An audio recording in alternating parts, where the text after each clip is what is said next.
Good evening and welcome to the first of three meetings tonight. My name is Dennis Buckley, Mayor of the City of Beech Grove. And at this time, we will convene our Board of Sanitation meeting for Monday, March the 5th, 2018.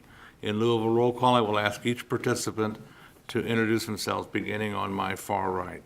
Dave Harrison. Dan McMillan, Clerk Treasurer. Craig Wiley, City Attorney. Thank you, Board. You have been presented a printed copy of the minutes of the previous meeting dated Monday, February the 20th, 2018.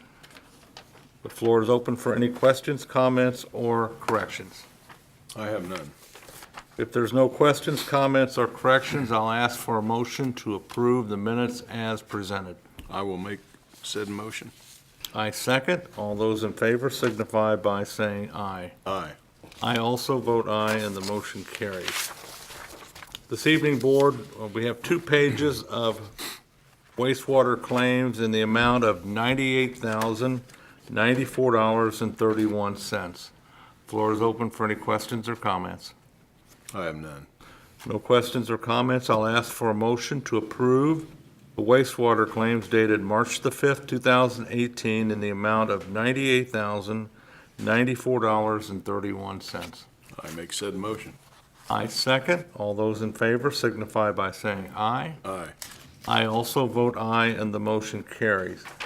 We have no unfinished business to carry over from the previous meeting, and tonight we have no new business. Comments from board members? I have none. No comments. I'll ask for a motion to adjourn the meeting. I'll make said motion to adjourn. I second. The meeting is adjourned at 6:02 p.m. The Board of Public Works and Safety meeting will convene in 5 minutes. Thank you. Good evening and welcome to the second of 3 meetings tonight. My name is Dennis Buckley, Mayor of the City of Beech Grove, and at this time we will convene our Board of Public Works and Safety meeting for Monday, March the 5th, 2018. In lieu of a roll call, I will ask each participant to introduce himself, beginning on my far right. Dave Harrison. Dan McMillan, Clerk Treasurer. Craig Wiley, City Attorney. And Sandy Seward, our other board member, has an excused absence this evening. Thank you, Board. You have been presented a printed copy of the minutes of the previous meeting dated Monday, February the 20th, 2018.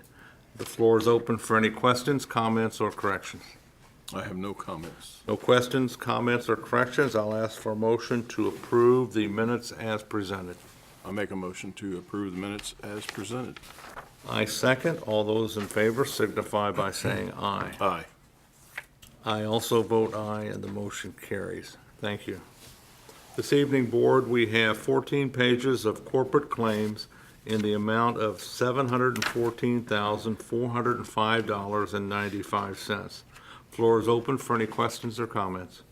I have none.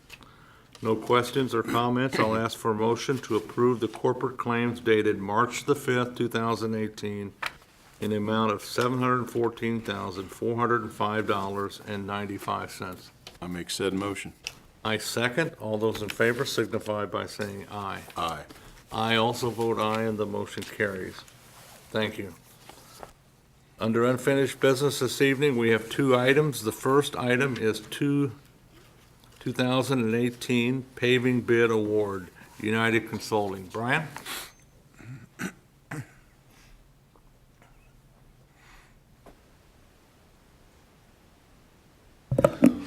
Good evening.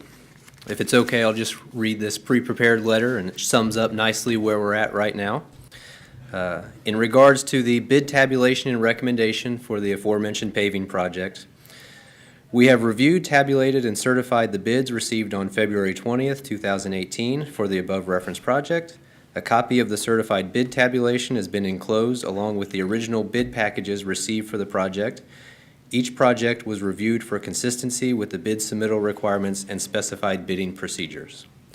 A total of 6 bids were received for the project, ranging from $492,360.25 to $681,000.00.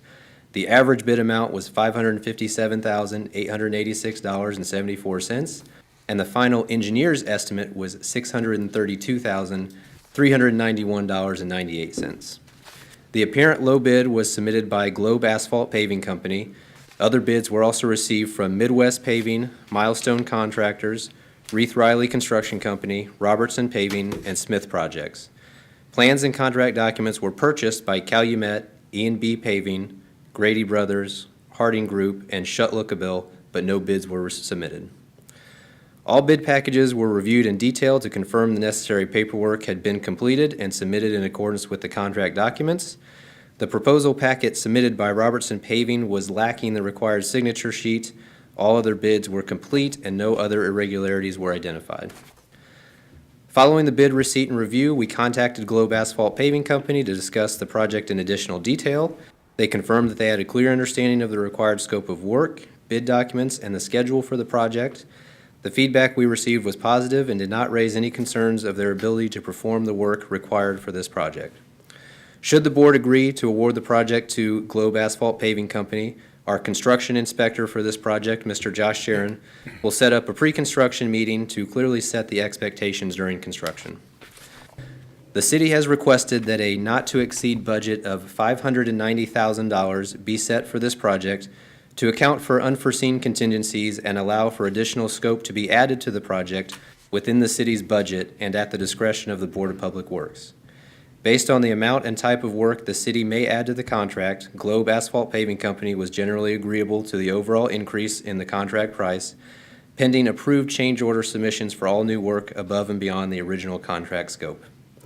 In conclusion, we have confirmed that Globe Asphalt Paving Company has satisfied all bid requirements for the project and recommend award of the Beech Grove roadway rehabilitation and related items project in the amount of $590,000 as the lowest responsible and responsive bidder. I have 2 copies of the contract ready for the board's signature and 1 copy of the notice of award letter to be signed by the mayor to present to Globe Asphalt should the board choose to approve this bid. Thank you, Brian. I'll open it up to any questions or comments. Dave? Have we ever dealt with Globe before? Yes, At the city of Beech Grove? yes, we have. They have bid on of several of these projects before, and I believe at least one of them they have previously won and worked with the city on in conjunction with most of the other people that have submitted bids. It's a pretty regular group on this type of work. Go ahead. I'm sorry, Dave. You're right. I guess for the public's information, how can we go from a 492 bid to 590?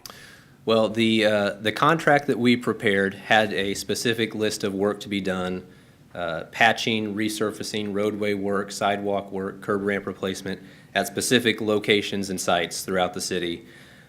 What we would propose to do, due to the city's, the low bid amounts that we got and the city's anticipated budget for roadway work, we can change order into the project a certain amount of work, typically up to 20% as allowed by the Indiana Administrative Code, change order that into the project that was already awarded for a lower amount.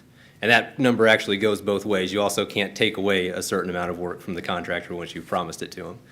So this falls within allowable amounts of increasing the work of a similar scope and a similar type under an existing contract. I know we have budgeted, I think, $400,000 for roads, plus we received $396,000 in the community crossings, so that puts us at almost $800,000. So this is well, the 590 plus the 132, that puts us well below what we have in funding, which is fine. That'll work fine. Right. I believe some of that funding we got approved for the community crossing grant was still retroactive to work that we had done in 2017. So it was going back and reimbursing the city at 50% of the construction costs from some work that we had already completed. So I don't see any reason why we shouldn't proceed with this, Dave. Your thoughts? No. One other question is, how does a bid go from 492 to another contractor almost $200,000 higher? That is a very good question, and that is why it's sometimes so hard for me to do my job and try and guess at what that price is going to be before it comes in. A lot of factors, just like any other bid situation, how hungry a certain person is for the work, what their availability is, I think sometimes it's a professional courtesy. to just submit a bid, maybe Knowing that realizing that you're not no going to be the way low bidder, can't but, do this, but but you submit a Oh, bid okay. anyways. Yeah. you just go ahead and submit, knowing that you're That not. tends to explain some of the ones on the higher end. They were submitting a bid, and should they have won it for that amount, they'd be ecstatic. But they maybe didn't sharpen their pencils quite enough as someone else who really wanted the job. Okay. Well, I know the last three were fairly close. Yeah, and this is a good range for this amount of work, for this price. As I was saying, we estimated about $630,000. I mean, 490 is way below that, and that's great news. We're great. It continues that. And the funny thing is, every time we estimate these numbers, we base it on, last year's prices of what we got, and we continue to get good pricing on it. Yeah, okay. So it's a good deal. Any other questions, Dave? No, sir, I'm good. If not, I'll ask for a motion to approve the request from United to award the bid to Globe Asphalt Paving not to exceed $590,000. I'll make said motion. I second. All those in favor signify by saying aye. Aye. I also vote aye, and the motion carries. You could come forward. Can we go ahead and sign these? Thank you. All right. All right, appreciate it. A notice of award letter for you to sign, and then 2 copies of the contract. I believe this has a place for you to sign, sir. I don't think I signed It it. has a place for, on the next page there. There's this, we all have to sign. Yeah, yes, I do.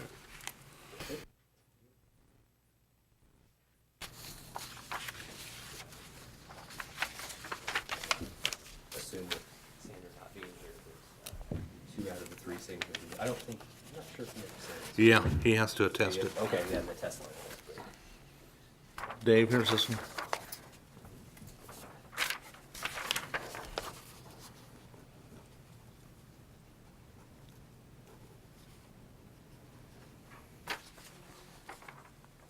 I will gather these back up. Who's that? I need to test. Oh, Thank you. Thank you.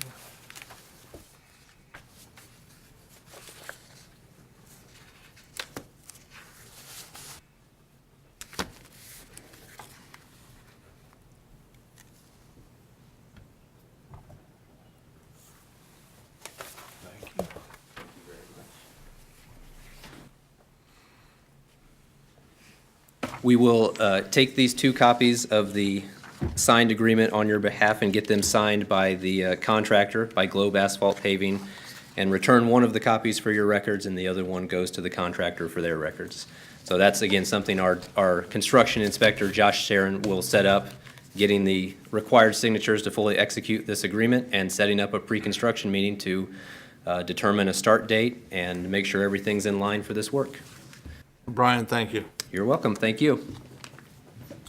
Our next order of unfinished business is the street closing for Drug Free Coalition. That was carried over from the last meeting. Dave, do you have any further comments on it? Not really, if everybody thinks it's good to go. I talked, any of the department heads have any issue with it?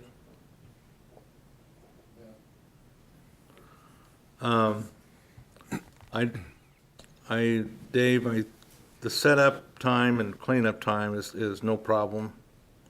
The steps for City Hall is no problem. The tents are not an issue. The safety service of PD and FD is not an issue. Public Works is not an issue. I'm not too sure on the chairs, so I'm not sure if providing 60 folding chairs, if we can do that or not. So I would like to award without the chairs. That'd be all right with me. I've already talked to them. They're going to have to provide proof of insurance, which holds the city of Beech Grove as additional insured. Okay. And then I would recommend, Dave, that we close Main Street from 8th to 9th and leave 7th to 8th open. I'm concerned about two businesses during their peak hours, the Eagles and Napoli. Okay. The rest of them, I think, and D's is open. The bakery and the vault and the jewelry store is closed. So, having said that, I talked to the clerk of the court. They're canceling court that night and resetting for other nights, so the court's not gonna be. that's- It had not been scheduled, and Cindy said that she would make a note that it not Okay. be scheduled. Yep. so I would ask for a motion to approve the closing of the Main Street from 8th to 9th, leave 8th open. 7th. No, I want to do 8th. Oh, I don't want to do from 7th to 8th. oh, I thought you 9th. wanted to leave, okay. The setup is fine, 4:30 to 8:30. The use of the city hall steps is fine. Tents are fine, the safety's fine, the public works, and the insurance. We would withhold chairs. So I'll ask for a motion to approve that. I'll make said motion to approve. I second. All those in favor signify by saying aye. Aye. I also vote aye, and the motion carries. Thanks, Dave. Under new business, that concludes unfinished business. Under new business, we have 3 items tonight. The first item is 2018 Stormwater Quote Approval, Phase 1. We have a representative from Westler. Emily, good to see you as always. Thank you very much. So I will briefly go through the scope of this project. So this project includes 2 different areas within the city of Beech Grove. The first is the Churchman Avenue area, where there's standing water on the existing pavement, which is a safety hazard to motorists and has deteriorated the existing asphalt in the area. So this project will include the addition of inlets and some storm pipe, and then fully replace the pavement in that area and adding curb along either side so that this doesn't happen again in the future. The second project area is Man Drive. It's a existing drainage ditch in the backyards of the homes along Man Drive that has filled with sediment and tree limbs and vegetation over the years. And so this project will include clearing that vegetation and sediment from the existing ditch to restore some capacity.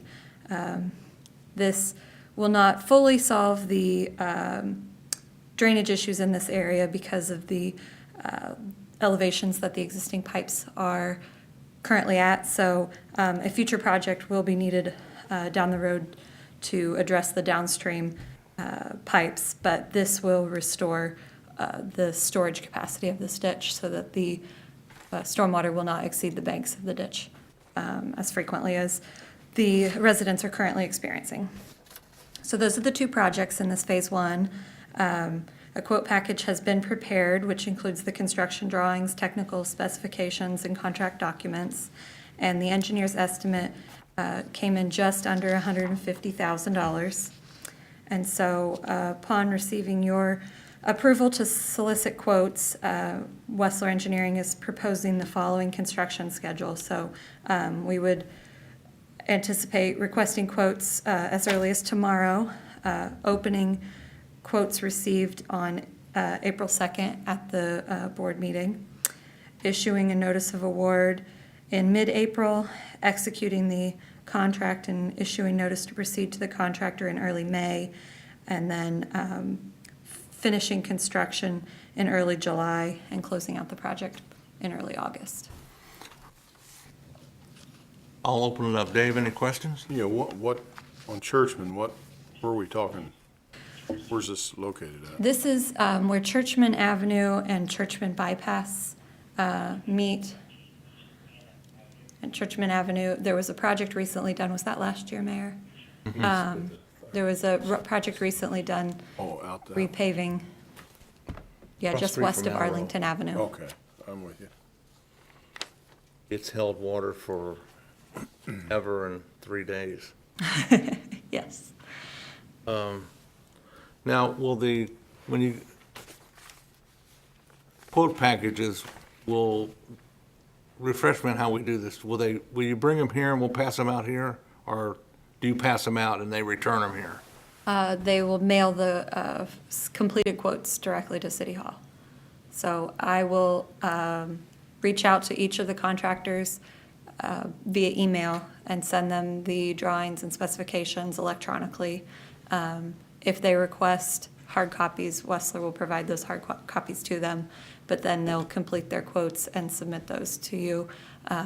We'll have those due the afternoon of April 2nd prior to the meeting, and then let them know that they'll be opened and read publicly at this meeting. I think it would be, I think what I want to do on that is, I don't want them to mail them back to us or email them. I want them to hand deliver them to us Okay, by 4 or whatever. 4 o'clock. Okay. 4 o'clock. 3 o'clock, whatever Yeah. you want to do. okay. And do you know who you're going to invite to quote? We had discussed inviting Globe Paving, Smith Projects, Roger Russell Excavating, and I'm blanking on the fourth one. Eagle? Yes, Eagle Valley, thank you. Okay. And the only other thing would be, and we talked about this earlier, this is for public disclosure, if the quote comes back at 150,000 or higher, then we would have to start the process over and advertise for bids. Yes, the Indiana Code allows for quoting the projects as long as the amount of the project is under $150,000. So yes, if they did come in above that, then we would have to reject the quotes received. Okay. All right, Dave, any other questions? No, sir. If not, I'll ask for a motion to approve Westler getting quotes to fix 2 more drainage projects. I'll make said motion. I second. All those in favor signify by saying aye. Aye.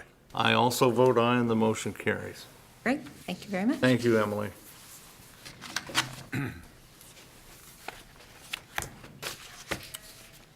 The next order of new business is a uniform conflict of interest disclosure statement for Mike Hughes. Mike serves as our electrical inspector, and also Mike does work as a licensed electrician. So this is an annual disclosure statement, and I'll open it up. Dave, do you have any thoughts or questions? No. One of the, and I talked to Mike about this, one of the things that I think, and I've reached out to a couple more firms to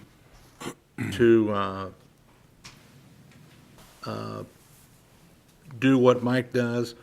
When Mike does electrical work in the city, and he as a business, not as the inspector, but as a business, and he pulls permits to do the work, I don't think Mike should inspect his own work. I think somebody else should do that. So we are working, I'm trying to locate, I've had 2 firms, both firms have turned me down. But I'm looking for a local Beech Grove electrical company who's licensed and bonded here to inspect Mike's work when Mike does jobs. Does that make sense? Yeah. Yes. So we're working on that, and I think that Mike is very reputable, and I don't think there's anything questionable about it. I just think from an ethical standpoint, we should not let him inspect his own work. Okay. Yeah. Craig, your thoughts? I agree. So I'll ask for a motion to approve the Uniform Conflict of Interest Disclosure Statement for Mike Hughes. I'll make said motion. I second. All those in favor signify by saying aye. Aye. I also vote aye, and the motion carries.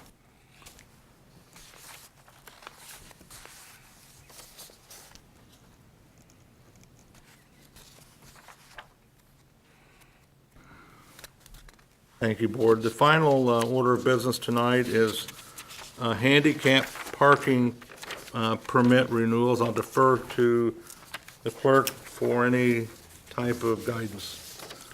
We have 3 of them this evening.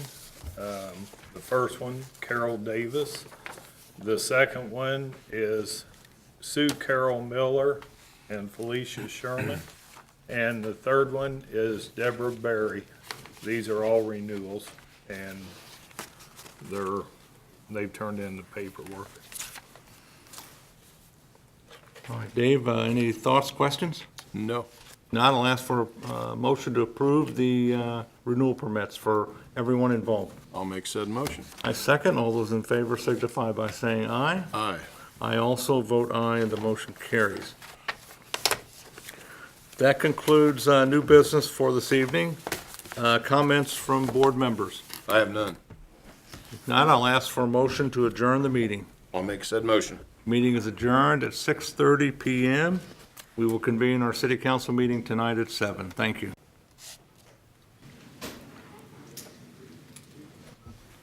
Good evening and welcome to the third and final meeting tonight. My name is Dennis Buckley, Mayor of the City of Beech Grove.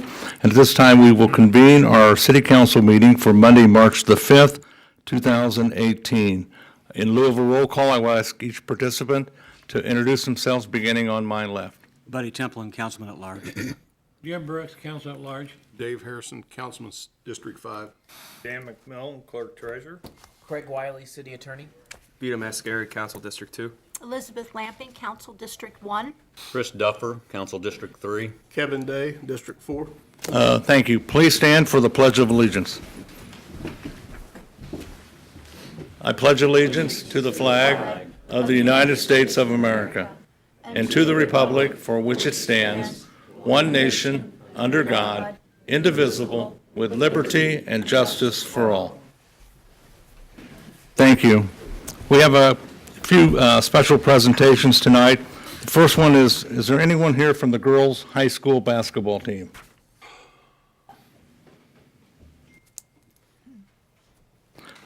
We have a proclamation for them, Liz, if you would take it back to them. Tonight, we want to recognize the boys' high school swim team. They won the conference championship, and let me get their certificate if they want to come up. It would be the boys' high school swim team.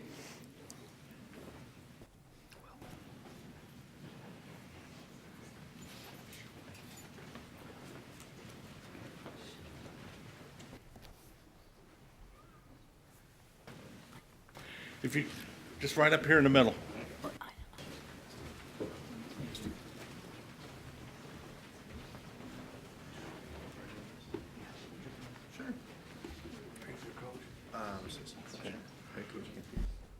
Council, this is the Beech Grove High School boys swim team. They are the 2018 Indiana Crossroads Conference swimming champions. Congratulations.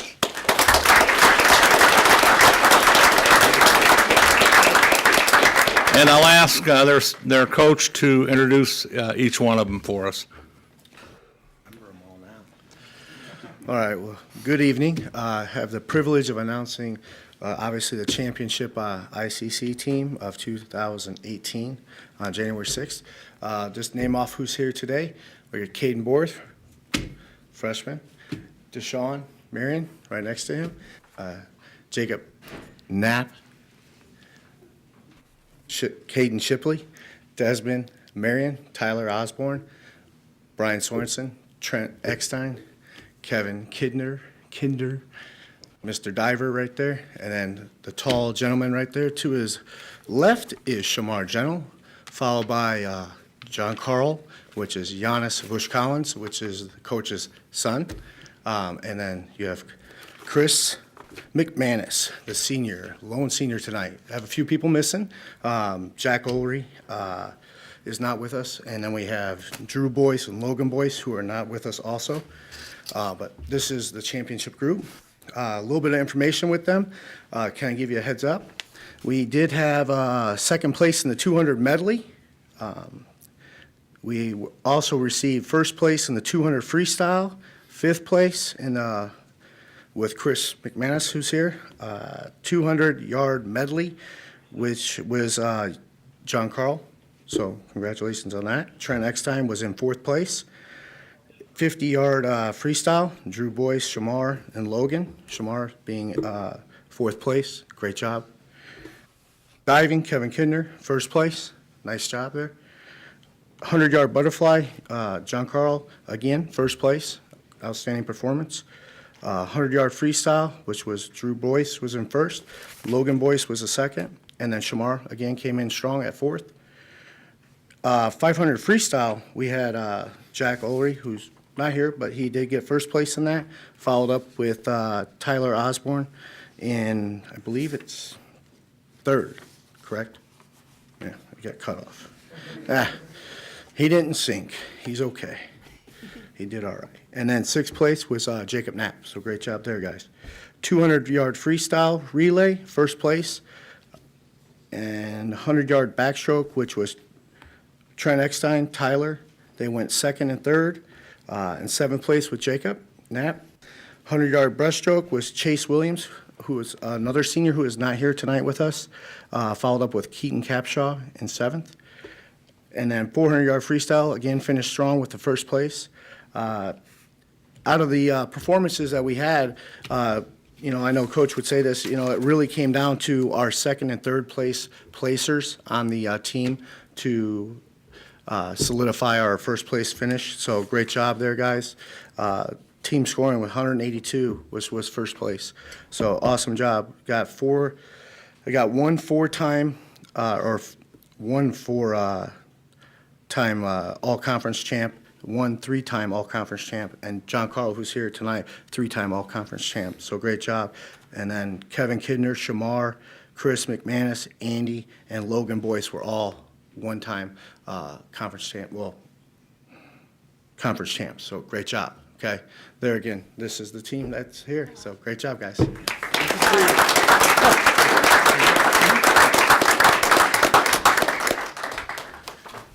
Thank you very much for coming up tonight. Guys.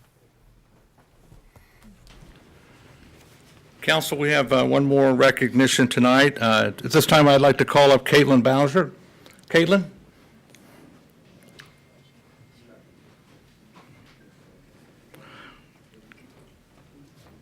Caitlin is a senior. Come on up, right up here. Caitlin was the Indiana Crossroads Conference 2018 swim champion in the 200 and 500 individual freestyle. Congratulations. Say something? You don't want to talk? All right. We want to recognize her, and I got my marching orders from Councilman Harrison. At the next meeting, we'll have the boys basketball teams up here. Caitlin, congratulations. Congratulations.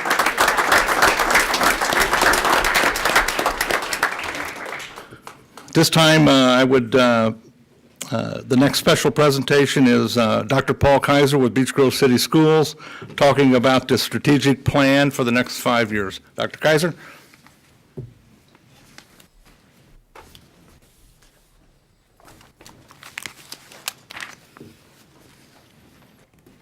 Now I can handle it.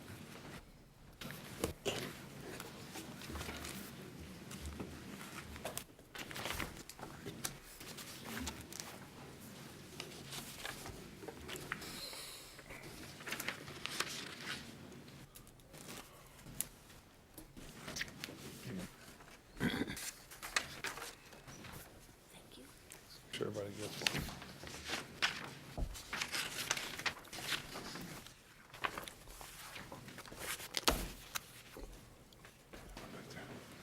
Mayor Buckley, thank you for allowing me to come by for a few moments. And 5 years ago, we started strategic planning, and our goals at that time result in a lot of positive changes to our school district.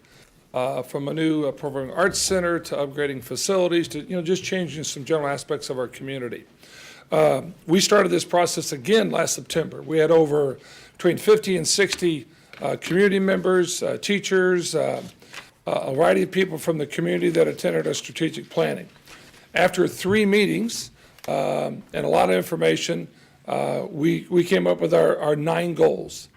At the end of that meetings, we've had 5 community meetings that we've advertised to talk about these. So talking to Mayor Buck, I thought it'd be appropriate if we would come to the council and just kind of get you updated on what we're talking about. A strategic plan, it's a plan. We hope to have our board approve the plan on May 8th, but that's what it is. Just say, here's the plan, and then we start moving forward with it. So and all this is on the webpage. If you go to the Beech Grove City Schools webpage, go under strategic planning, you can see the minutes, the agendas, and if you have nothing else to do, and you can follow it. We even have videotapes of the first 2 meetings, trying to get our community involved.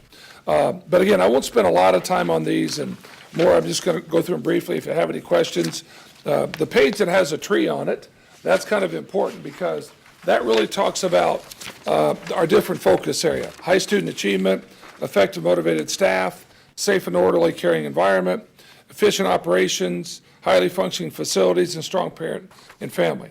If it doesn't follow those categories, we shouldn't be doing it. These are kind of our guiding focus areas.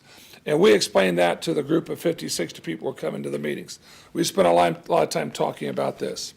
Out of those discussions, when that was done, we went around to all 5 buildings and discussed these goals with all our teaching staff and classified staff who came to the meetings. After that was done, then we started the community meetings. And what my goal is right now, between now and as we move forward, to talk to every group I can, you guys, the Lions Club, Promoters Club, anybody that, that has an interest in Beech Grove, we want to communicate what our goals are. And again, they're just goals at this point in time. With that being said, I'll go through them very quickly. Our first goal, we'd like to reconfigure our school building alignment. When we did K1 and 2-3, there was some good rationale back in those days to do that.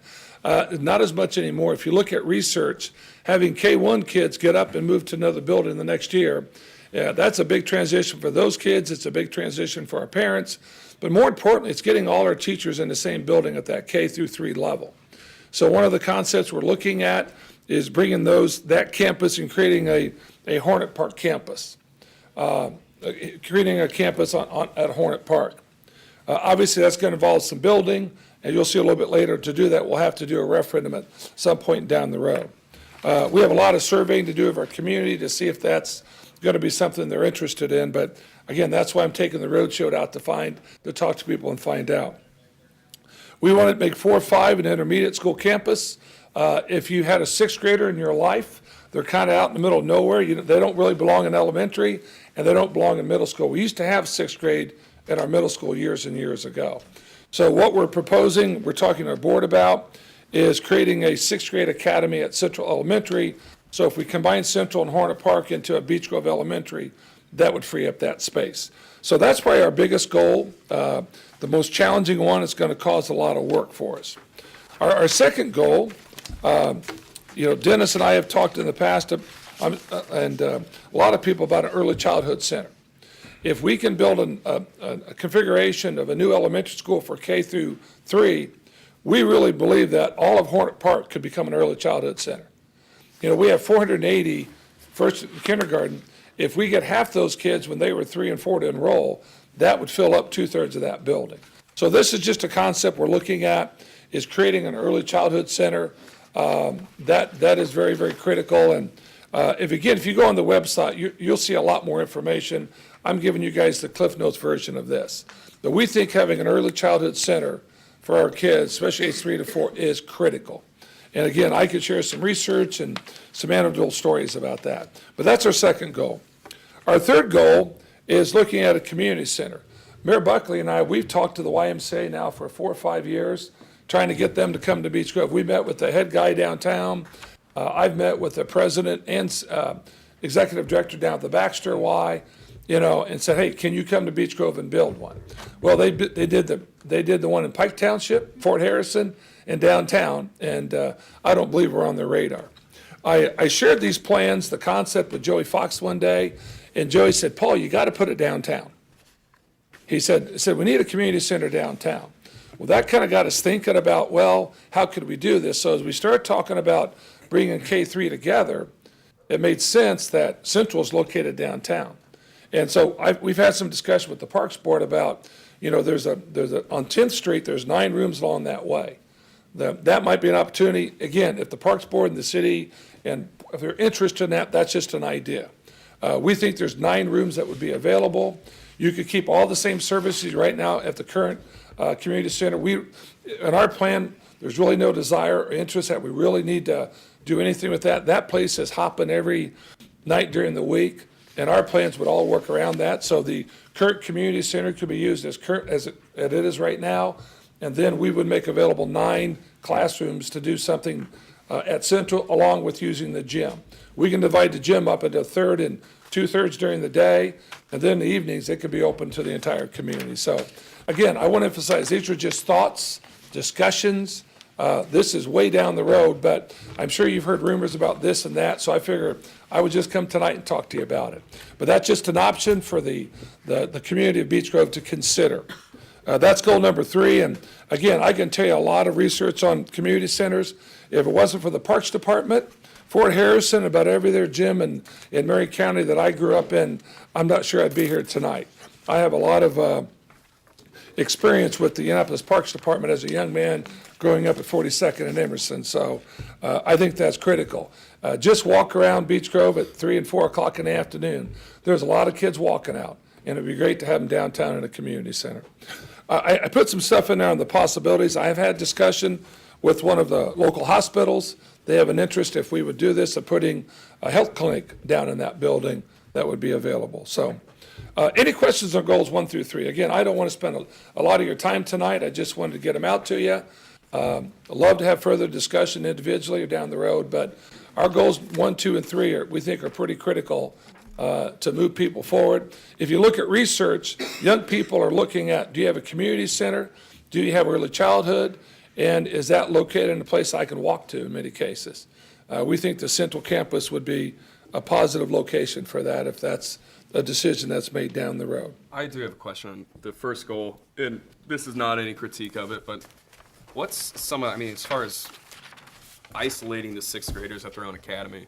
I mean, I know probably everybody on this board, when I was in school, keep Central at kindergarten, 1st, 2nd, South Grove, 3rd, 4th, 5th. Sure. 6th, 7th, 8th. I know that we have an increasing population of students. Probably room for the kids might be an issue, but isolating the 6th graders seems like, to me, I just don't know the reason It's behind quite frankly, it's building utilization. Okay. We would love to have them attached to the middle school. Yeah. But, it's just a cost thing in the short term, very honestly. And quite frankly, 6th grade, it's kind of that in between. Yeah. My wife taught in a 5 through 8 building up in Hamilton County, and her 5th and 6th graders started dressing and acting like middle school kids.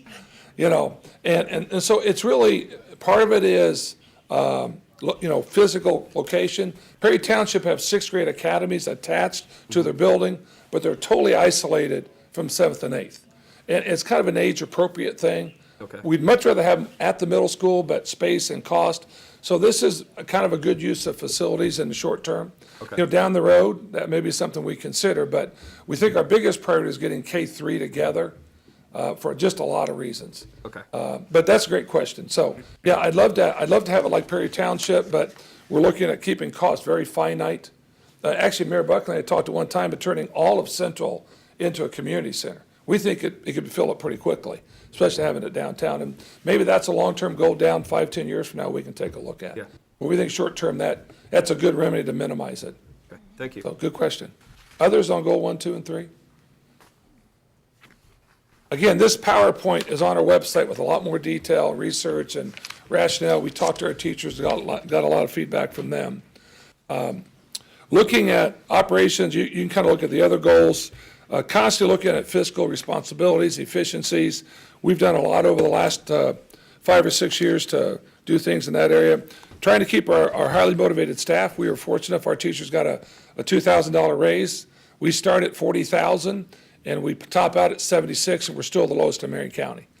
So we think having an early childhood center also would be good for our staff to bring their kids there. We think we retain some staff along the way.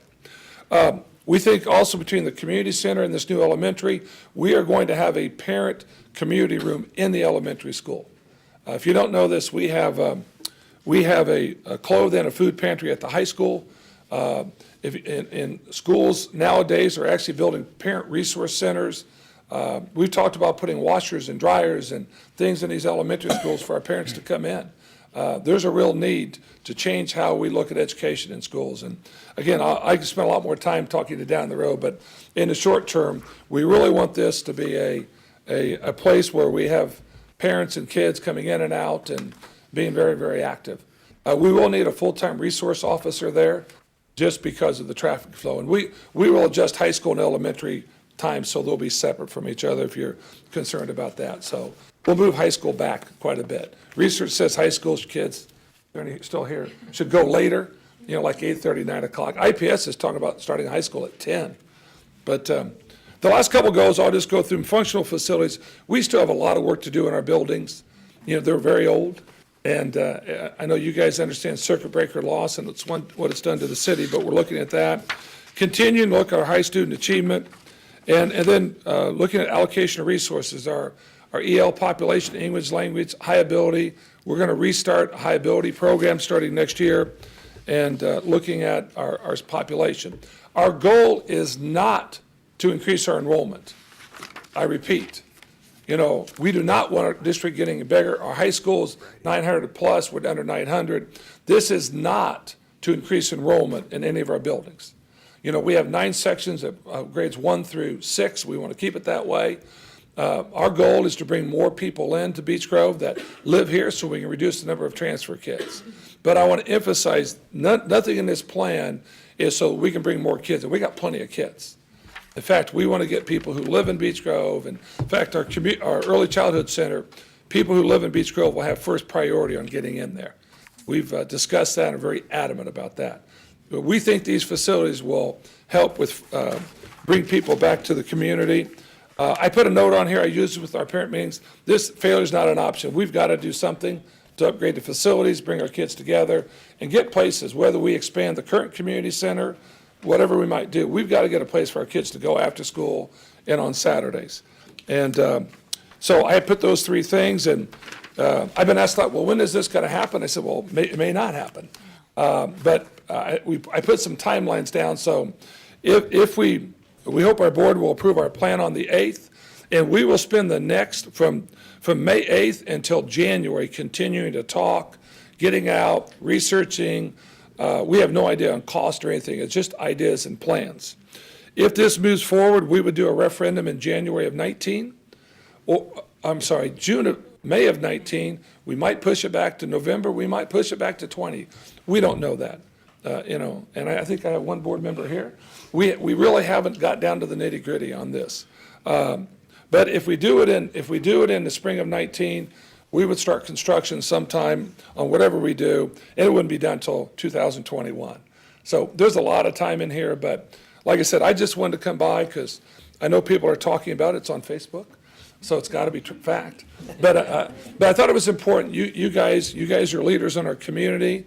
You know the goals. You heard it straight from me, and we're going to see what the community thinks about it, and they'll tell us yes or no, and we'll monitor and adjust. But one of our goals, we have to get an early childhood center some way, whether we build a new elementary school, whatever. That is critical for our kids. We have so many kids that they can't afford it. And if you don't know this, now the state of Indiana is funding early childhood for 3- and 4-year-olds if you're at X poverty level. So, and again, obviously, it'll be open to anybody, but from the finances and be able to do it, we're pretty confident that can get done. Other questions for me? What are Anybody? the hours for the 3 to 4? Is that a full day? Yes, Yeah, well, that's what I thought. it would be full day, but some parents may not opt to that. Okay. If you look at Flexibility. Wayne Township, which is Ben Davis, Lawrence Township, Decatur Township, who am I missing? Perry Township. Perry Township just added them to all their buildings. They added early childhood centers, and most of them are full day. And they're funded that way. And you have to be at a level 4 to get funding, which would be our goal if we do this. So we think that's critical. If we don't do anything else in this whole plan, we've got to get an early childhood center for our kids. And you can talk to any of our teachers, especially K-1, and we have so many kids that come in, they don't know a letter in the alphabet. And so we've got to turn that around. That's critical. I got a little off-topic question, but something I've always wondered. I get to in Beech Grove schools. Why did we stop teaching cursive writing? That's a great question. I have no idea. I'll talk to my elementary I people. just don't know how they're gonna sign something when they get older. I mean, I'm not sure we don't, but I'll find out. I don't know that. Now, if you saw I went to St. Andrews Grade School, my cursive writing is still bad, but, that's a big debate, but, I'm not sure we stopped teaching or that the technology does it, but I will Sign it find on out and I'll iPads. email you, for sure. I should know that as superintendent, I guess, but, other questions or feedback? Again, I just want to emphasize, I'm trying to get information to you. If you want to talk to me individually somewhere down the road, this is kind of a down the road thing, but I know it's out there in the community, so I just wanted to share our 9 goals and appreciate everything you guys do. I know you put a lot of time and effort in representing our community, so thank you very much. Thank you. Thank you. That concludes special presentations. Council, you have been presented a printed copy of the minutes of the previous meeting dated February the 5th, 2018. Floor is open for any questions, comments, or corrections. Well, I know you guys probably knew this was gonna come up, but I have a couple questions. But kind of 2 other board members. Buddy, would you say what's on your comments is what you said? Is that pretty much verbatim? To my recollection, to my knowledge, yes. Okay. Dave, is that what you said? From everything I see, yeah. So I read a letter, and I don't understand why that's not in there. I'd like to comment on it. I'm asking the council. Okay, go right ahead. I would like, I'll make a comment. It's going to be up to the clerk to probably answer why it's not in there. I do see where your comments are short, but I personally do not believe a letter or names of employees should be put into the minutes. Well, I congratulated an officer, Tim White, who's a police officer, about 2 months back. His name was put in there. Well, I think anything positive. I don't want to be the only one to sit up here and talk, but when you get into employees and possible negative action that could involve their status as an employee, I know the police department, our fire department merit board is going through a process right now, and we're not privy to that information. So, but why it's not in there is going to have to be the clerk to answer that. We agreed as a council that the closing comments, because we had this thing about what was going to be put in the minutes, and we all agreed unanimously that the closing comments would be that time that a council person could make those statements, and that was an agreed upon. That was passed as a unanimous agreement. And I agree with you, and I believe that your comments were to be added to the minutes, that Yes. I supported that. But we're talking about, Yeah. yeah, and I had to bring that up again because that was omitted. So I guess what I'm getting at, and it sounds, Buddy, what you're getting at, if it's not positive in nature, it shouldn't be in here. No, I said what your comments were, your personal comments, they should be in there. Well, I read the letter, so that was my comment. Well, I'm just one counselor, but if we're going to start putting letters, But I read the letter. I don't, those are not. Those were my comments. Well, then again, you're going to have to go back to the clerk. I personally, myself, and I don't know if I'm the only one up here going to speak, if any other counselors have any opinions here, but as far as the letter, I personally agree with the clerk that that letter is not in there. Though your comments, I see some of them are not in there, so they should be in there, I believe, too. Well, he was representing. The business owner yeah, of Beech Grove Main Street. From his district. So essentially what correct. we're doing is we're putting a muzzle on them. It's up to this council what they do. I mean, if someone believes that a letter should be put in there, I think you're opening up a can of worms, and I think also that, I know one thing we agreed on veto is not personal names. Well, I didn't agree to that. Okay, well, I mean, over a I phone have call thick skin. I mean, conversation. If I need to be called out at a meeting, I can be called out. Okay. And she's a public employee. Then that's your opinion. I don't believe employees' names should be put in here in negative into the minutes and be public, because that employee did not have any due process at all. That goes for any employee. That goes for the mayor's assistant. That goes for any police officer, any firefighter. there's a system in which those names go through a process when it comes to a negative result. Now, I'm one person on this council, So though. you're saying that you've never brought up an employee of the city in a negative tone before on this council? An employee? Yes. I don't recall. I also don't recall the councils I've served on, the last council I cannot speak to, that anyone brought up employees in a negative light. I can assure you that there is negative actions within, handled by the chiefs, fire, police, public works, letters. I've had letters given to me or comments, and I suggest they go to the supervisor of that department. You know, as a legislator, it's not my job to supervise the employees and their disciplinary actions. But again, I'm just speaking out as a counselor. I don't know, that doesn't answer your question, though. Before we go any further, I signed up under public comments, and it has to do with the minutes, and I would like to be awarded the time to do it before the public comments come up. So.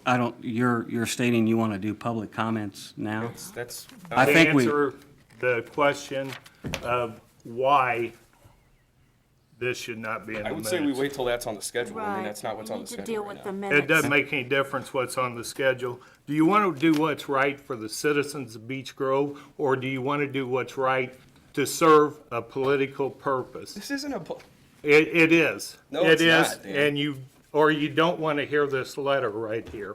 yeah, why are you you're taking this personally? It is personal. It is personal. I went through 4 years of case law.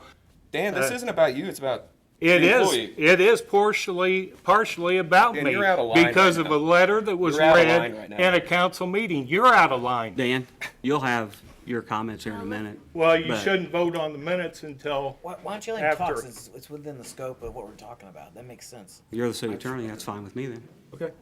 you ready? Okay. Are we gonna approve the minute? Oh, Well, not yet. okay. Last month, a letter that had been written by Tess and Uriah Ellis, owners of the business Beech Grove Tang Sioux, not the property owners, was read by Council Mascari, who stated, and I quote, "There was an issue brought up to me by Kaufman, I'm assuming Jim Kaufman. Neither Councilor Mascari, Jim Kaufman, or Tess or Uriah Ellis, who wrote the letter, ever brought the alleged allegations to my attention. Instead, the people contacted Jim Kaufman, wrote a letter, Kaufman contacted Mascari, and the letter was read in an open council meeting which mentioned an employee's name and an electrical inspector. After investigating and speaking to the employee, the inspector and the building commissioner, everything the employee and electrical inspector did was done according to the law. The problem began when work was completed at 19 North Fifth Avenue with no permits, no structural, no electrical, no permits, period. That is where the issue was. January 18th, Rivera Group sent a fax requesting an electrical permit for 19 North Fifth. When the employee pulled the file, they found the license and bond had been expired. The employee contacted the city attorney as there has been an issue before. The employee then called the electrical inspector, who received a call from IPL as well. IPL told our inspector that upon arrival, IPL had found that no permits were posted and the contractor was requesting that the power be shut off while they performed electrical work. Our inspector went to the business and found the same thing. There were 2 concrete guys working in the building and no permits were visible, no structural or electrical. And after checking with our office, none have been issued. The employee explained the issue to compliance, who then issued a stop work order. JHL was the contractor. JHL was not licensed or bonded in the city of Beech Grove. JHL was supposed to come in and obtain a permit and license on January 19th, but they did not come in and continued working. On January 22nd, the employee sent compliance and update stating that JHL had not been in to obtain permits or a license and ask that the stop work order be continued. Our office hours are 8 to 4. Permits are generally issued up to 3 o'clock. It can take up to 24 hours. On Monday, January 22nd at 4:10 p.m., the employee received an email from JHL with copies of bond and insurance. On Tuesday, January 23rd at 8:46 a.m., the permits and license were issued and paid for with cash. I have attached the permit and licenses. Also, only property owners can obtain permits. When obtaining the permits, Tess and Uriah Ellis were listed as property owners. Since investigating the entire process, I have learned that they are not the property owners, but Clem Properties LLC is the owner. Also, Counselor Lamping stated her contractor had the same issue with permits, and she is absolutely correct. Her contractor was also performing work at her residence without permits and was fined double the normal permit fee for working without a permit. The employee who handles the permit process is the middle person between the contractors, the inspectors, and compliance. It is her responsibility to ensure license and bonds are up to date, permits are issued in accordance with law, and that inspectors and compliance have been notified. Her first responsibility is to the citizens, not the contractors. And I haven't met a contractor yet that's refusing work or money in the city of Beech Grove because they don't like the permit person. And typically the complaints come from contractors who don't have their paperwork in order or are completing work with no permits. The inspectors, compliance, and building commissioners' responsibility is to uphold the laws as to ensure the safety of our citizens. In 2016 and 2017, our office issued 2,338 permits with less than 0.5% in complaints. The reason being is because when the contractors handle the process properly, and most do, there isn't an issue. This letter reminds me of a similar letter that was irresponsibly read at a council meeting about the same time of the year back in 2014. It was complaining about an employee and myself. It was requested that the letter be put into the minutes, and after I refused because it is against state law for me to disclose such information about employees, a suit was filed against me by council in Beech Grove City Court. Shortly thereafter, the council dropped the suit. Then, from that letter, a case was filed with the EEOC, and a decision never rendered. The claimants then asked to withdraw it so they could file it in the United States District Court for the Southern District of Indiana. A decision was made in my favor in March 2017. And then an appeal was filed in the 7th District Court of Appeals in Chicago, Illinois. Finally, more than $200,000 in city money, liability insurance, and my personal money, and almost 4 years later, it was dismissed in my favor. Sad thing about that, I got an email on Friday, February 2nd, at 2:47 p.m., stating that the appeal was dismissed and the district court judgment in my favor remains valid. On Monday, February the 5th, another letter was read at an open council meeting with another request made irresponsibly to put the letter into the minutes, and so the political garbage begins once again.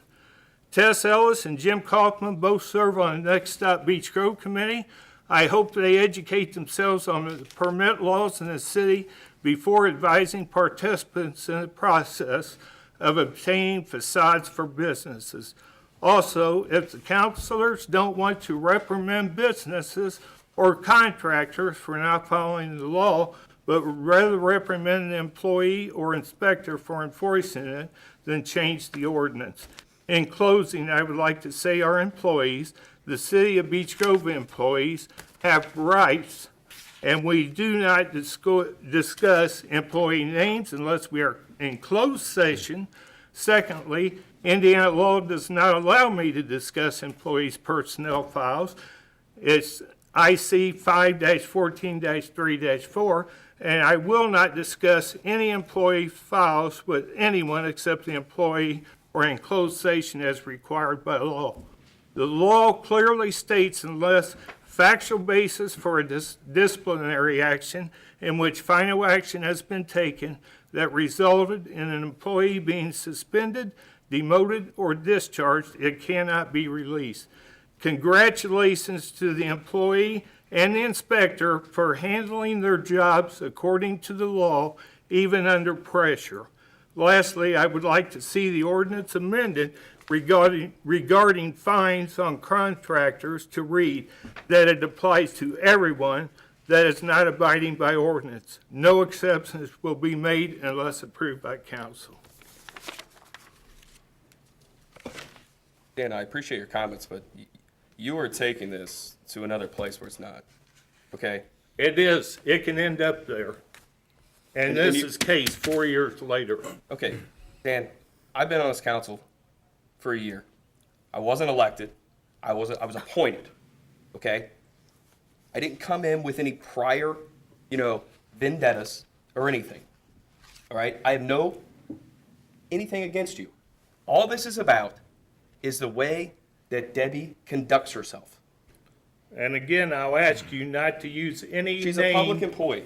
I don't care if she's public Okay. employee, not Craig. That's Am I fine. not correct? She is not, without going into, You can mention her name. She's not being disciplined. There's no disciplinary action taken against her. There's no reason why her name cannot be said to the public. It's a situation where everybody in this council right now will agree. My mom's told me since I was 4 years old, you get more than you do with sugar than you do with salt.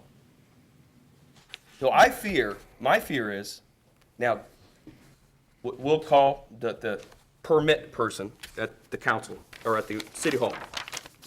We're getting ready to do Okra, right? How many facades are we gonna do? 10. 10 contractors. Got window contractors, got masonry contractors, got electrical contractors. Line's gonna be out the door. Are they all gonna have the same experience? Well, according to the, But no, you see, you're separating these two issues. I understand what you're saying, that they may have not had the necessary paperwork to get the permit, but that's not the issue. Put a smile on your face and say, sorry, you need this. well, it seems I mean- funny to me, we did 2,338 permits in the last 2 years, and you got one letter that happened to be brought to your attention by your cronies. It's funny you say that, because Yeah. 3 days, by Mike, what was it? What? What was it? What'd you say it was? By the cronies that came to you with this information. Cronies. Man, being a real professional tonight, Dan. Well, like you. Oh, dear. Vito, could I make a comment? Yeah. And Dan, you can correct me if I'm wrong, because I don't think you're going to go here where I'm going to go. I went to City Hall for no purpose to meet with the permit person. When I went in there and sat down, it was to deal with city business as a retired city employee. But one of the first things she did say to me was that I guess my name's been brought up. There's some questions about whether or not I'm performing in a, what would you say, a satisfactory manner towards people. But she told me that her supervisor had talked to her, and that her supervisor, and I wouldn't lie to you, this is from her, and I'd rather have heard Dan, but Dan, I believe, did more than his job, because she said that the final line was exactly what you want to get to, that her supervisor told her, and I believe there were 2 other people present at the time, and Dave might know one of them, that we do need people to have a good experience here, and that I do want to make sure that I do watch the things that I do. Not necessarily was she referring to anything at the time, but I just want you to know, that's what she told me. And, with that being said, I was glad to hear that, actually, because she's trying to take whatever the moment was and say, wait a minute, no matter what, my boss has told me to take a look at myself, our office, and that we want people to have a pleasant experience here. You know, that goes with people that are going to argue the law, are going to argue what it is. And so, you know, I'm not her, but I just wanted to make that comment. Okay, then if that's occurred, you know what? That's the end of it. I vote to approve the minutes. Make said motion. I make a motion that, I second your motion. There's been a motion and a second. All those in favor signify by saying aye. Aye. Those opposed, the same sign. Next up, public comments. Counselor? Dan, you've already spoken, right? Yes.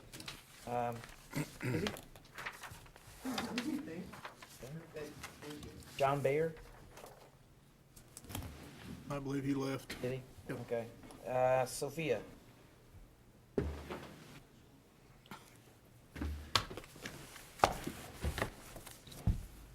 Please state your name and address, and you have 3 minutes. It's my pleasure to introduce Sophia to come speak on behalf of some of our student leaders this evening. As you know, some national attention is being given to students who want to advocate for a specific message using walkouts. So we have some great student leaders who are working with us collaboratively to make sure that their message is heard in a safe way. So she's here to share that work. Before she does, is she 18? Yes. Okay, because the counselor asked her for her name and address, and I was going to say that we don't need that maybe if she wasn't 18. Oh, perfect. Thank you. I'll let the counselor decide. Thank you.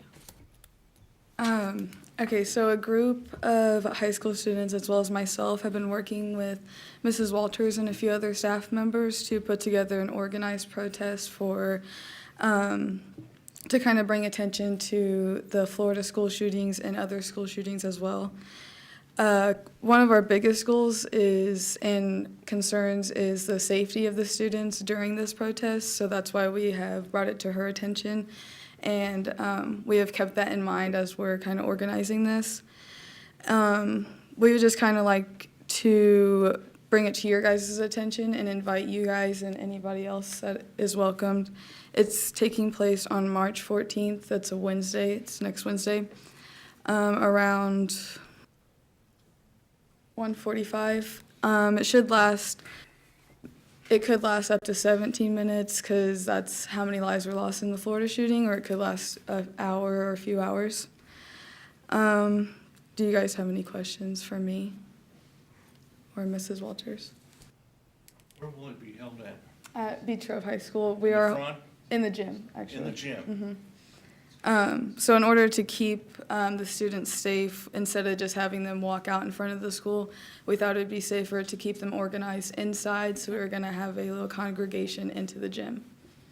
So this is the whole high school is going to participate in that? Anybody Anybody who wants would like to participate, if nobody wants to participate, then they can stay in class and participate in class. Very good. But the kids who would like to participate, they will be walking out of class into the gym. Thank you for doing that. Yes, That's very much. Wonderful. Thank you. Very good. So the Wednesday, the 14th at 1:45. Mhm.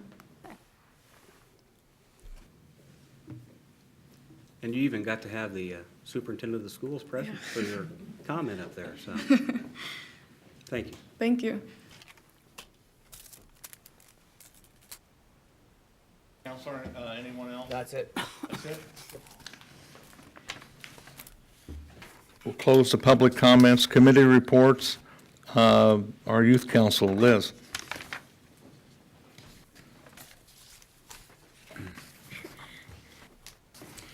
Also my pleasure to introduce Deja, who will provide some information about past, present, and future at Beech Grove High School. As you can see, we have had a lot of things going on in the past month. To begin, the play that we produced and Frank on the 14th through the 16th, 3 shows, and they were all hits. They were all full and packed. And then girls basketball season ended against Tri-West in the second round of sectionals. And the boys ended Saturday against Danville in the championship, which was tough losses for both teams. Choir, the arts program is booming right now. The choir program got second last weekend on Saturday for their second comp of the year. Winter percussion got 10th last weekend.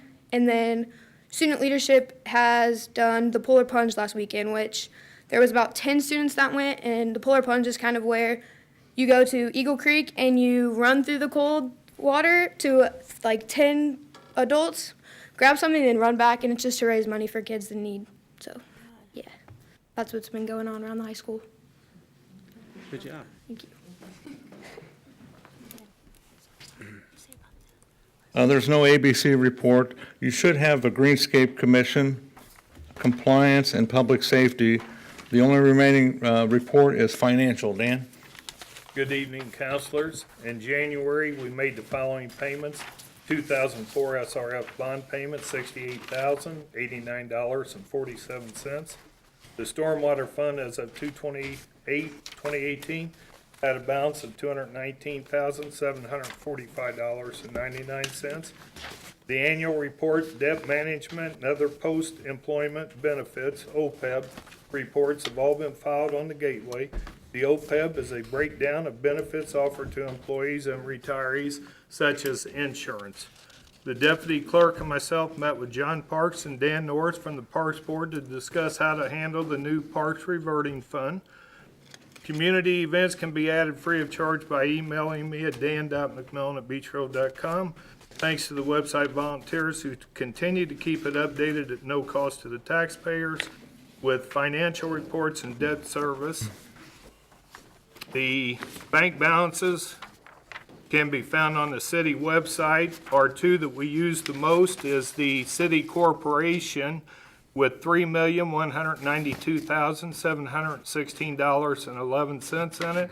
The utility, $933,508.25 in it.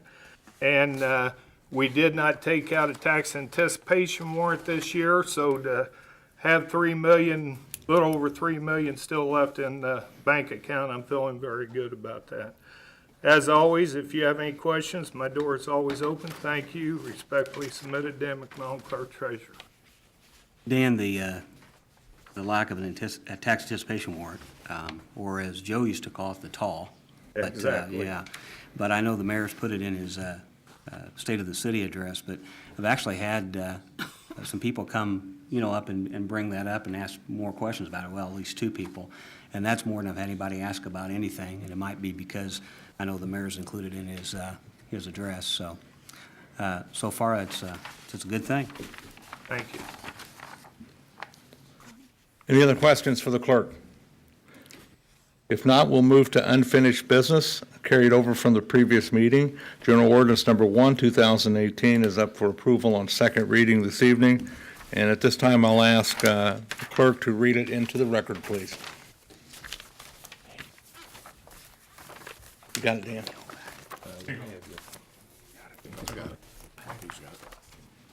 You doing the whole thing or by Yeah, title? just one page. Okay.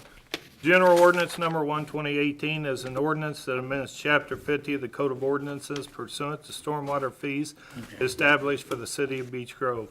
Whereas the city of Beech Grove established stormwater fees on August 1st, 2014, and issued step increases that continue through 2018.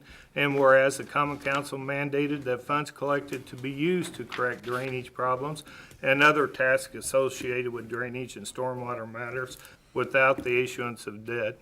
And whereas residents are now witnessing drainage corrections in our city, and these fees ensure that future drainage corrections will continue to be made. And whereas our DPW director is mandated to file an annual report, MS4, on our diligence towards addressing drainage matters with the Indiana Department of Environmental Management. Now therefore be it affirmed that the Common Council desires to cap the fees collected pursuant to our stormwater utility.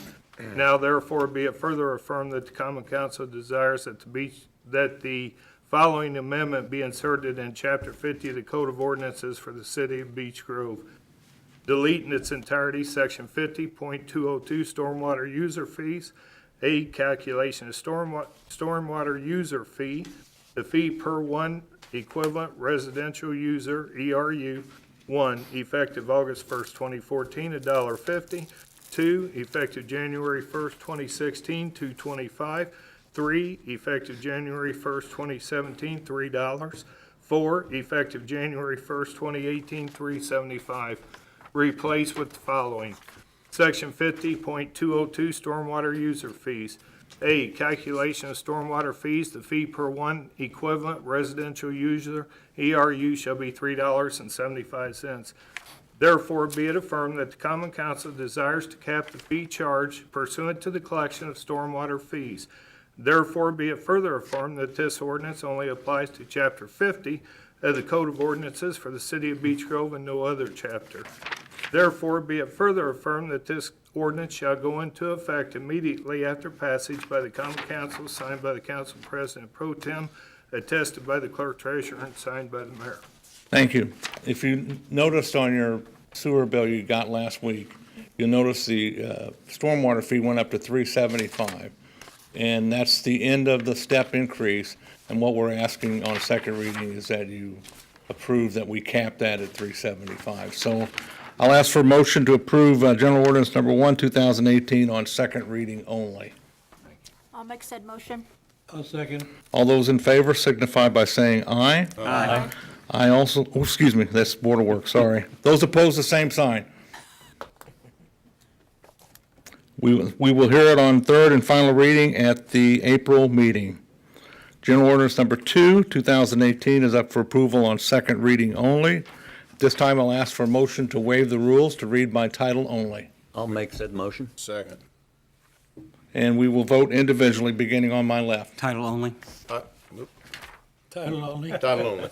Title only. Title only. Title only. Title only. Thank you. At this time, I will ask the clerk to read General Ordinance Number 2, 2018 into the record by title only. General Ordinance Number 2, 2018 is an ordinance that amends Chapter 100 of the Code of Ordinances for the City of Beech Grove pursuant to local roads and sidewalk improvements. Thank you. At this time, I'll ask for a motion to approve General Ordinance Number 2, 2018 on second reading only. I'll make a motion to approve General Ordinance Number 2 on second reading. Second. All those in favor signify by saying aye. Aye. Those opposed, the same sign. We will hear this on third and final reading at the April meeting. Thank you. April 2nd. April meeting. Okay, April 2nd? April 2nd meeting. That concludes unfinished business from the previous meeting. Under new business, we have 4 items tonight. First order of new business is General Ordinance Number 3, 2018, Purchase Agency, first reading. About, 3 or 4 years ago, up until about 3 or 4 years ago, for many years, the council, or the city had, as a purchasing agency, a limit of $25,000. The council, 3 or 4 years ago, I don't remember when it was, Dan. That's time frame. Yeah. Yeah. Lowered it to $10,000. And on more than one occasion, since you folks have been seated as the council folks, Buddy has, the council president pro tem has talked about that subject, about raising it back up to $25,000. I agree with him 100%. And the reason why I do is it doesn't really affect how the clerk or the mayor does business, because theoretically we spend very little money, if anything. It's the department heads who this affects. And in the scope of purchasing nowadays, $10,000 is absolutely nothing. And it has compromised their ability to perform, especially the Public Works Director. Just recently, we had to curtail a sewer job with root control because nobody does that. These are limited companies that do this throughout the United States. And in order for us to go over $10,000, if we went over $10,000, we would have to get 2 quotes. We're not going to get another quote from anybody around here because nobody does it. It's a specialized thing. So we had to stop right at $10,000. Those are the things that, those are the things that make you think, well, you know what? We could have got 2 to 3 times more work done with our sewers if this would have been at under $25,000, but we had to stop. And I would welcome any department head to come up and talk about it, because like I said, it doesn't compromise the clerk or the mayor because we really don't spend that much money. It's the department heads and the daily functions of government that they do. So I would, any of the department heads want to talk about it?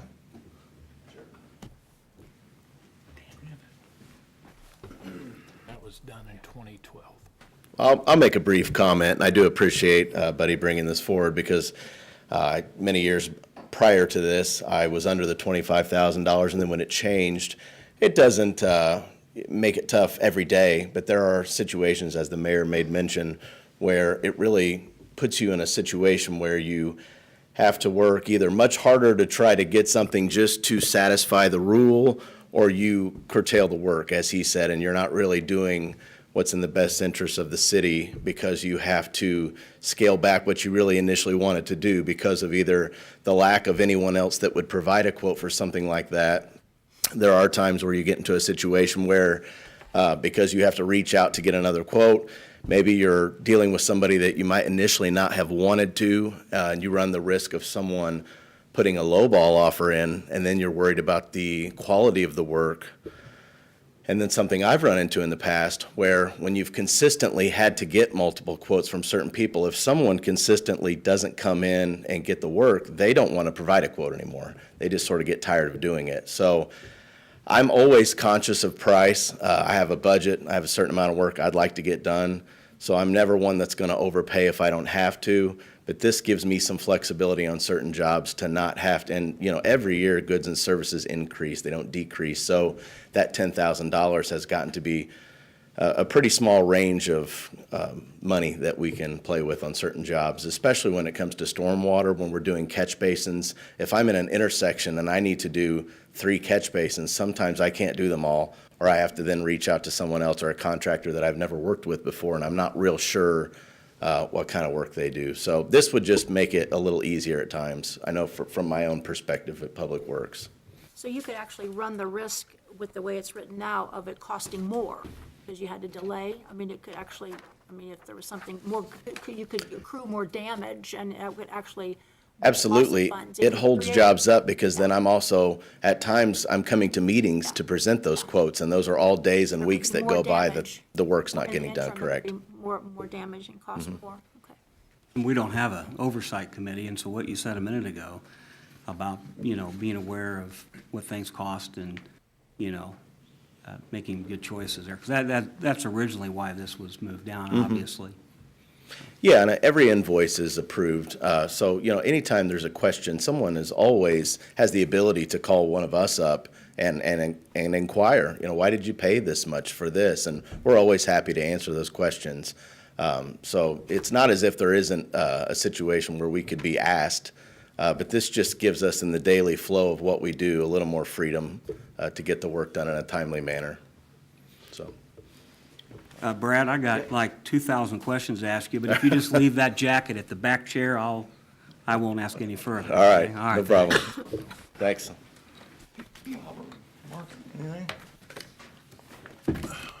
At this time, I'll open it up for any questions or comments or concerns that you might have pursuant to this ordinance.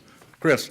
It was, I think the clerk treasurer said just in 2012 when that was passed. And the reason that was passed, and Dave was on that council then, there was a concrete order or a concrete job given. That was a $30,000 contract given to just some contractor. And when they went and did the work, I went and looked at the work that they did, and there just wasn't that much concrete poured. So myself and a friend, we went out and measured that concrete, and we got our own quotes for it, and those quotes came in at $8,500 and $9,000.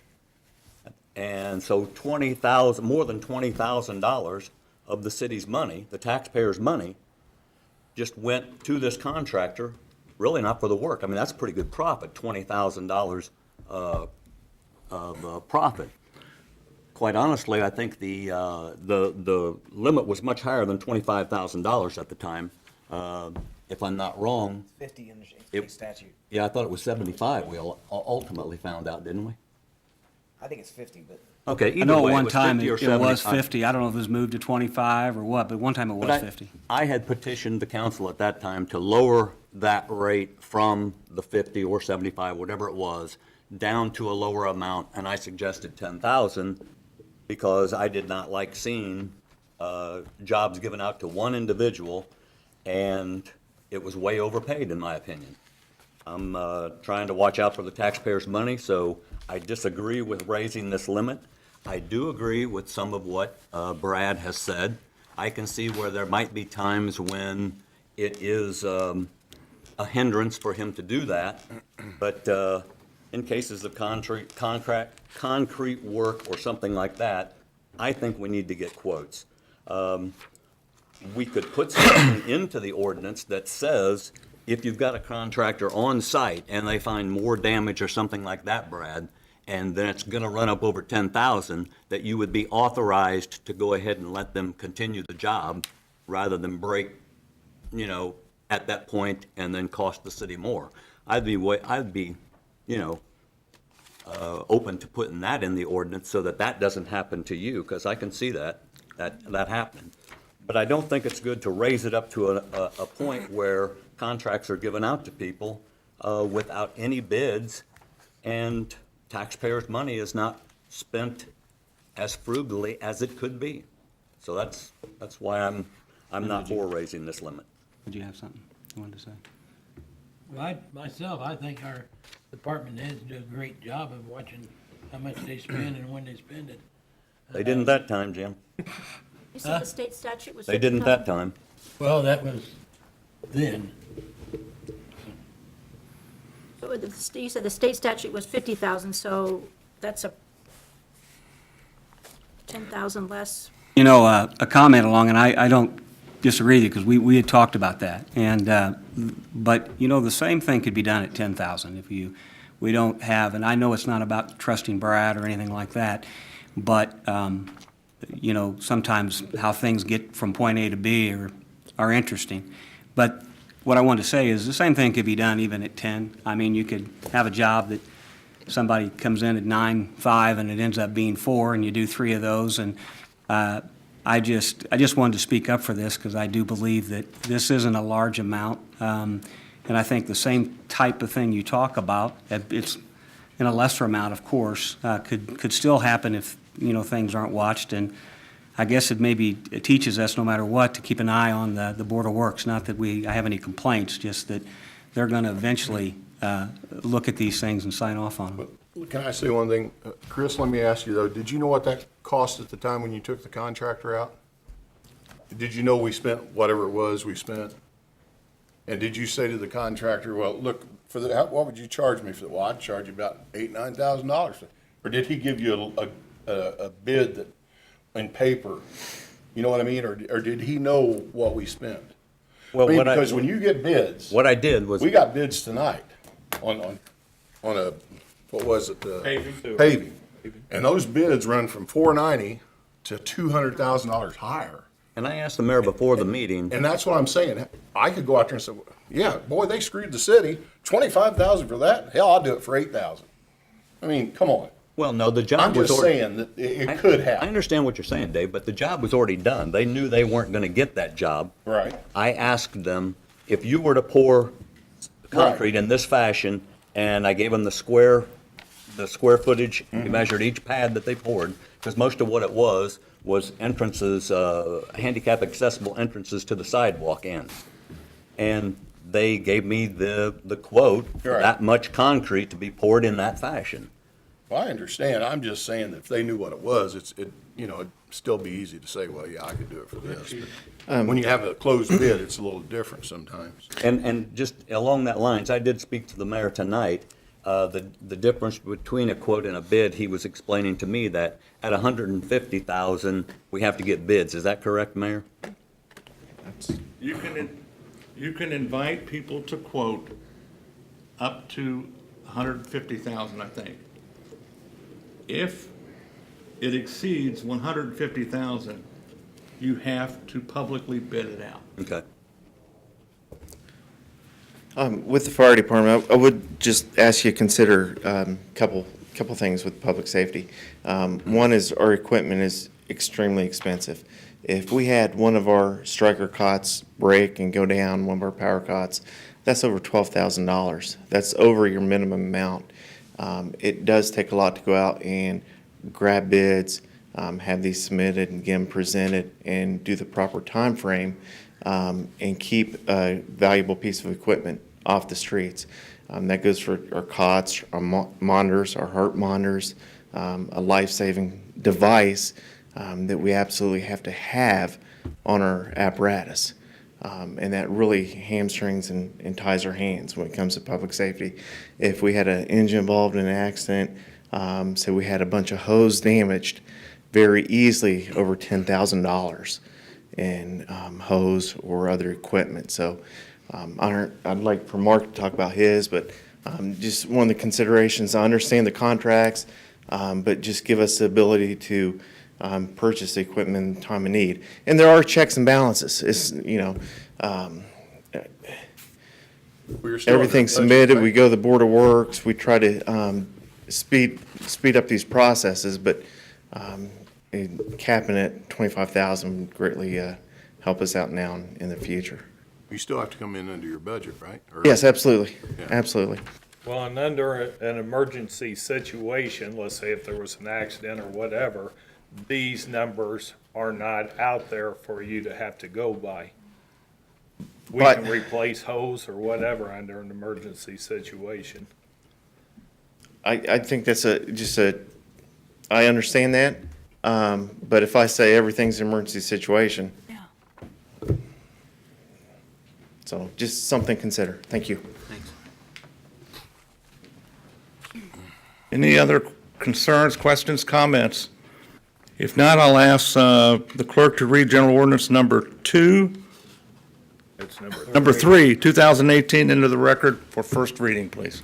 General Ordinance number 3, 2018 is an ordinance that amends Chapter 35, the Code of Ordinances for the City of Beech Grove pursuant to the Board of Public Works and Safety functioning as a purchasing agency. Whereas the Board of Public Works and Safety serves as the purchasing agency for the City of Beech Grove, and whereas from time to time, department heads make purchases that require at least 2 separate quotes, and whereas rules are established in the Indiana Code concerning the requirements for quotes and for public bid. Whereas within the last 5 years, the amount required for quotes was lowered from $25,000 to $10,000, which could cause undue delays in much-needed purchases. Now therefore be it affirmed that the Common Council desires to amend Chapter 35 of the Code of Ordinances concerning the amount designated for purchases before quotes have to be secured. Now therefore be it further affirmed that the Common Council desires the following change be made in Chapter 35, Section 35.181 of the Code of Ordinances for the City of Beech Grove, Section 35.181, Powers and Duties, subsection A, line 2, delete $10,000, replace with the following $25,000. Now therefore be it affirmed that the Common Council desires to amend Chapter 35, the Code of Ordinances for the City of Beech Grove. Now therefore be it further affirmed that this ordinance only applies to Chapter 35 of the Code of Ordinances for the City of Beech Grove and no other chapter. Now therefore be it further affirmed that this ordinance shall go into effect 30 days after passage by the Common Council, attested by the Council President Pro Tem, attested by the Clerk Treasurer, and signed by the Mayor. Thank you, Dan. General Ordinance number 3, 2018 is up for approval on first reading only. At this time, I'll ask for a motion to approve. Mayor? Motion approved. I'll second. All those in favor signify by saying aye. Aye. Those opposed, the same sign. Aye. We will hear this on second reading at the April 2nd, 2018 meeting. And I was remiss in not mentioning this when this was introduced. Counselor Templin sponsored this ordinance. So, Buddy, thank you very much. Well, I appreciate you not saying anything because Dan had to read it. Because usually you do that, so, yeah. General Ordinance number 4, 2018 is up for first reading this evening. And let me preface this ordinance. When we did the salary ordinance last year, I left out SRT member pay for the police department, and I left out FTO/FTO instructor pay for the police department. It was an honest error. I overlooked it completely. Dan, correct me if I'm wrong. They're getting the SRT pay. They're just not getting the FTO pay. Is that right? Yes, we decided that it could be paid anytime throughout the year, and so it doesn't issue a problem at the present time. But I did leave that off, and I apologize for that, and we need to correct this within the salary ordinance. So I'll defer to legal counsel first. Craig, I think we're obligated to pay this through the... CBA, I believe. Yes. So I'll open the floor up for any questions. Those are the only two changes on the bottom of page 1. Are we gonna read this whole ordinance?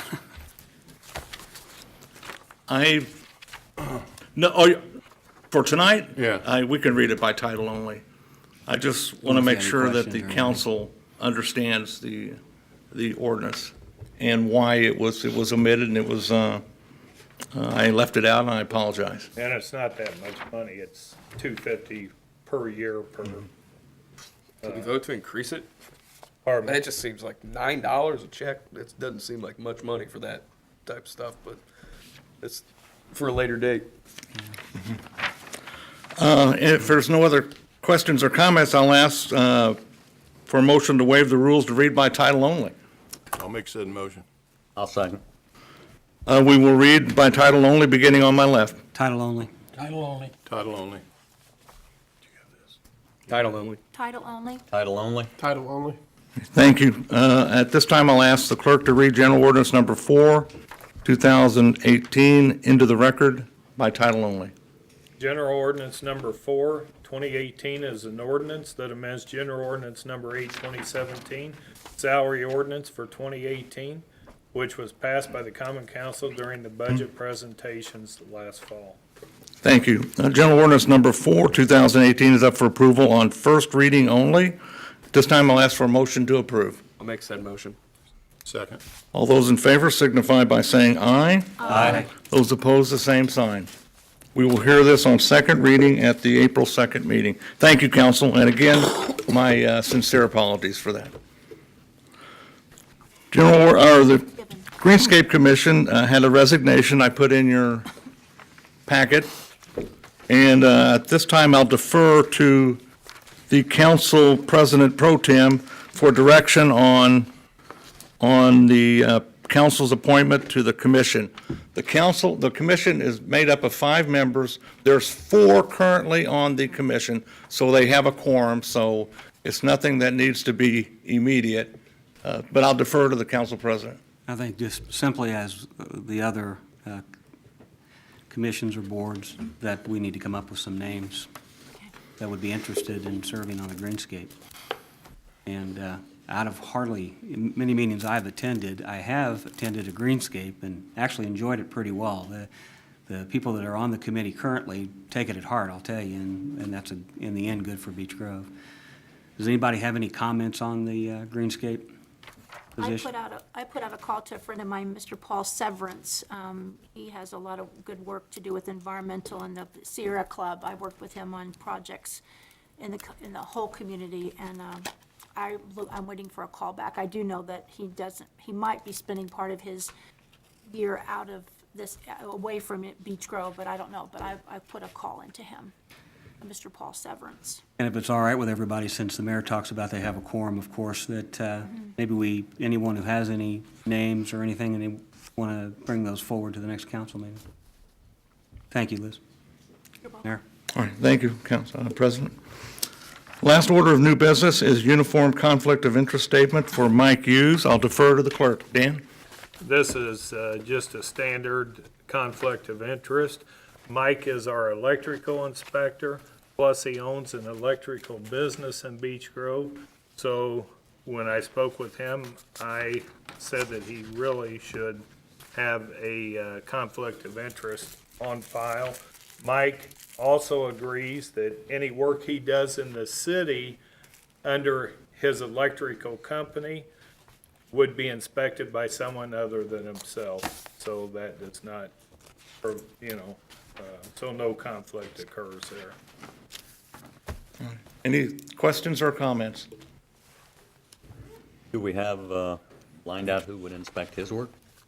We're working on that. We had two, and both companies, they declined, they didn't want to do it. So we're working through that, and we'll reach out to a couple more companies this week. But I think Mike has done 6 jobs in Beech Grove where he's had to issue a permit, or get a permit, and we just feel like the clerk said that that's not proper that he inspects his own work. So we'll work through that, we'll report back to you, but I'll ask for a motion to approve the Uniform Conflict of Interest Disclosure Statement for Mike Hughes. Make a motion to approve. Second. All those in favor signify by saying aye. Aye. Those opposed, the same sign. Thank you, council. That concludes new business. Council comments, beginning Buddy. First of all, just want to thank the school. They came out heavy tonight, superintendent's presentation, as well as, I'm going to forget some people here, but I know the swim team, and we've had a lot of success in basketball. We'll have the boys in, right? That's right. Yeah, there you go. I loved it. As well as the school itself, council making a presentation. Also, there was someone here tonight, she already left, but I just want to mention her name, Kathy Chappell. She's a member of the redevelopment commission, but she escapes. She seems to get to a lot of council meetings, and I appreciate that. One of the things that I might throw forward for with the schools is, of course, we have very little knowledge about how the Beech Grove Community Center would be involved or used. It's been handled a lot by the Parks Board, and as a counselor, I don't know what's right or wrong because there's not been enough discussion, but I do know that as a freestanding building, as a city, we have an obligation to stand up for those things that the taxpayers participated in through whether it's grants or how these things come about, even though the schools also is in the same boat. And it's just an interest I have in how that community center would come out. I do want to say to the mayor that to admit that you forgot that, and I know that Dan said you're going to do the salary ordinance, so that, but I do appreciate you saying that particular mistake, and if that's the only one you made, then that's not too bad in there. Okay. And I do want to thank the people who spoke. I do want to mention that Dan was one of the people that spoke, and I appreciate your comments tonight, though you made them a little ahead of their time, but I do appreciate your statement. I could go on with a few things, but for right now, that'll be all. Oh, Short tonight. yeah, it was. I'd like to thank everybody that showed up, and I know that everybody at Beech Grove, Elizabeth Beech Grove, is proud of the girls' basketball team, the wrestling team, swim team, but there's 3 guys that was on the wrestling team that made it to state finals, and we need to possibly recognize them. So, I'm done. Well, I just got a couple quick things. The basketball team was amazing to watch this year. Lady at our office, her grandson plays on the JV, and I went to a couple games last year. Unfortunately, I went to the one at Danville where they lost. And I started coming to these games with my wife. Got involved, sit behind the coach's bench one time, and got involved with a couple of the kids I told the coach, wrote Coach English a nice little memo, and I told him how nice his kids were. I mean, you just don't get that all the time. And then you watch these kids play, and this is just me. They play unselfish ball. They're just a fun team to watch, and so is the JV. I never got to see the freshmen. I think they lost 1 game, and the JV went undefeated. And the word was, this is the first time, I think the announcer at the ball game said since 65, 66, 67, that we've had 3 winning seasons in a row. Now, if they win next year, maybe we'll set a record. I don't know. But it was a fun team to watch. And Dr. Kaiser, I don't know what's going on. My cousin called me from Connorsville, Indiana, and he was a teacher at Lincoln High in Cambridge. And he said, what are you guys doing in Beech Grove? I said, what do you mean? He said, well, your basketball team's done well. He said, your wrestling always does well. And he said, I see the swim team's doing well. And I said, well, I don't know. Maybe we're feeding them the right cornbread. I don't know. But I did enlighten him. My grandson, it's not all about sports. He's on the robotics team at South Grove. And this week, they go to the state meet. They were invited. I guess they did well enough to get there. If you've never seen robotics, it's a long day. But it was fun. I think the middle school basketball team was great. Two other things I want to mention real quick, and I'll shut up. The assistant chief back there, Triton Central, found out he coaches 7th or 8th grade basketball. He was doing the clock or something there. See, and a couple other nice things I found out about him that you don't know these guys. Well, I'm just saying, you don't know these guys till you get to finding out that. And Nathan Rinks was another, and I found out some good things about. And besides Mark working 30 years at the high school, I just can't believe that. But some good things with some real good people. That's all I got. The assistant chief has the temperament for that? That's good. You guys talking about Maurice? Yeah. I think it was a great crowd tonight. I like seeing, especially all the kids here. Also, want everybody to keep in their thoughts and prayers the Boone County officer that lost his life this week. Definitely our officers here at Beech Grove. We're thinking about you guys too. Hope you guys stay safe out there. Yeah, that's all I got. Thanks. I want to thank the mayor for inviting us to the walkthrough through Amtrak. We talk about our schools, and rightfully so, and everyone, but Amtrak, I just have a greater appreciation for what they are for our city, and the workers and the hospitality, and it was something that I would hope that all of you could take opportunity to do, is take a tour through Amtrak. And then I want to thank our chamber for we're having our community fair on Saturday. It's going to be sponsored by St. Francis, so come to the middle school for the chamber community fair sponsored by St. Francis. It'll be a great event. It pulls in a lot of people from outside, so thank you. Last month, this council put Tara Wolf on the RDC, and I just wanted them to put a face to the name since they did elect her to it. Tara, would you stand up for a second? So this is our newest RDC. You were hidden, I didn't see you back there. Thank you to her. Should know the husband, I guess, so. Thank you to her for stepping up. That's all I've got. I don't have any comments. All right, I went to the game Saturday night, and I sat next to a guy. It was unbelievable. I didn't hear a word out of it. The officials were great. Motion to adjourn. Yes, I'll make said motion. I'll second. The meeting is adjourned. I don't have a clock, Dan. Everybody say aye.